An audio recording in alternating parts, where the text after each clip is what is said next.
تو یہ 4 main points جو ہیں یہ بہت ہی امپورٹنٹ ہمارے بورڈ پوائنٹ آف ویو سے بھی کویسچن ہے کہ کرپس مشن کی تجاویز تحریر کریں، کوئی سے 3 یا 4 لاسٹ میں آپ کو یہ آنی چاہیے۔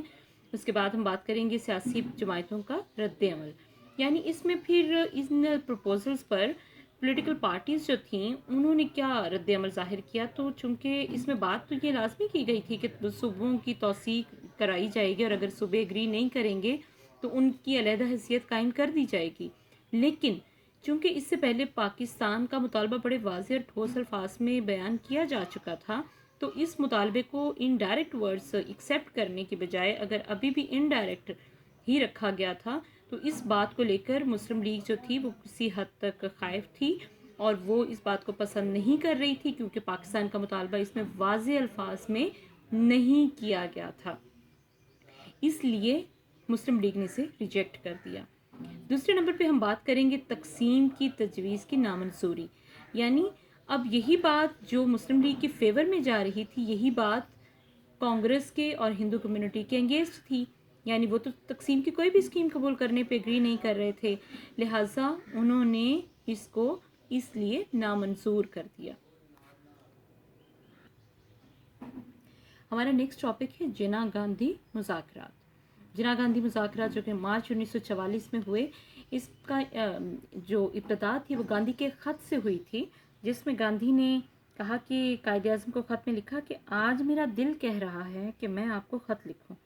آپ جب چاہیں میری اور آپ کی ملاقات ہو سکتی ہے۔ تو فوکس کیا ہے؟ میری اور آپ کی ملاقات، بینگ اے فرینڈ آپ کہہ سکتے ہیں کہ یہ ملاقات ہو سکتی تھی، not as a political party اور ریپرزینٹیٹیوز آف دا ڈفرینٹ پارٹیز، یہ بات نہیں کہی گئی تھی۔ لہٰذا گاندھی نے جب یہ بات کی اور انہوں نے ساتھ میں یہ بھی کہا کہ مجھے اسلام یا مسلمانوں کا دشمن نہیں سمجھیے، میں نہ صرف آپ کا بلکہ پوری دنیا کا دوست اور خادم ہوں، مجھے مایوس نہ کیجیے گا۔ بیسیکلی گاندھی جو تھے وہ جناح کو ٹریپ کرنا چاہتے تھے، یعنی جناح سے یہ بات منوانا چاہتے تھے کہ آپ دو قومی نظریے سے ہٹ جائیں، لیکن جناح چاہتے تھے کہ وہ ہر صورت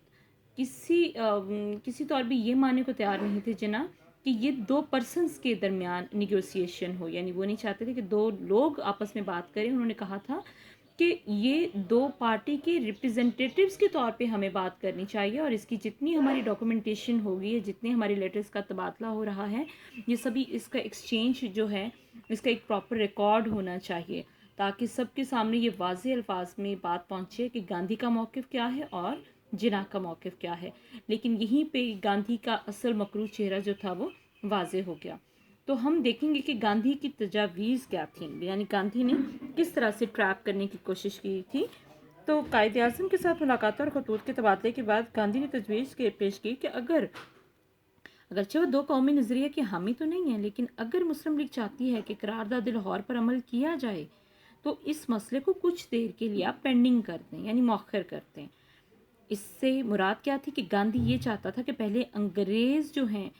وہ اس ملک سے نکل جائیں، مسلمان ہمیں فلی سپورٹ کریں اور ہم انگریزوں کو یہاں سے نکالنے میں کامیاب ہو جائیں، اور جب انگریز بر صغیر سے چلے جائیں گے تو پھر جو ہندوز ہیں،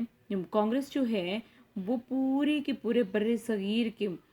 ہندو اکثریتی یعنی میجورٹی کی بیس پہ مسلم لیگ کو کسر خود ہی کچل دیں گے، اور اس بات کو بڑے اچھے طریقے سے قائد اعظم انڈرسٹینڈ کرتے تھے۔ سو یہاں پہ جو موسٹ امپورٹنٹ آپ کا کوشچن ہوگا وہ ہے کہ قائد اعظم نے گاندھی کی تجاویز کے جواب میں کیا تحریر کیا۔ تو قائد اعظم نے گاندھی کے اس انداز کو، جو یہ بات انہوں نے کی، اس انداز کو دھوکہ اور مکاری قرار دیا، اور اس بات پر زور دیا کہ ہندوستان کو اگر آزاد کرنا ہے، جیسی ڈیمانڈ تھی گاندھی کی بھی، اگر آزاد کرنا ہے تو اس سے آزاد کرنے سے پہلے انگریزوں کو کیا کرنا چاہیے کہ انہیں مسلمان کمیونٹی کا بھی خیال رکھنا چاہیے، اور اس پہلے پاکستان کا مسئلہ حل کرنا چاہیے،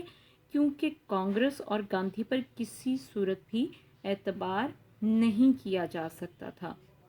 کہ انگریزوں کے چلے جانے کے بعد جو ہندو کمیونٹی ہے وہ مسلمانوں کے مطالبات، جو جائز مطالبات ہیں، ان کو بھی ماننے سے ہمیشہ انکاری کرتی رہی، تو وہ بعد میں کیا سلوک کریں گے۔ اسی بات کو لے کر قائد اعظم نے بہت ہی خوبصورت انداز میں اس کا منہ توڑ جواب دیا۔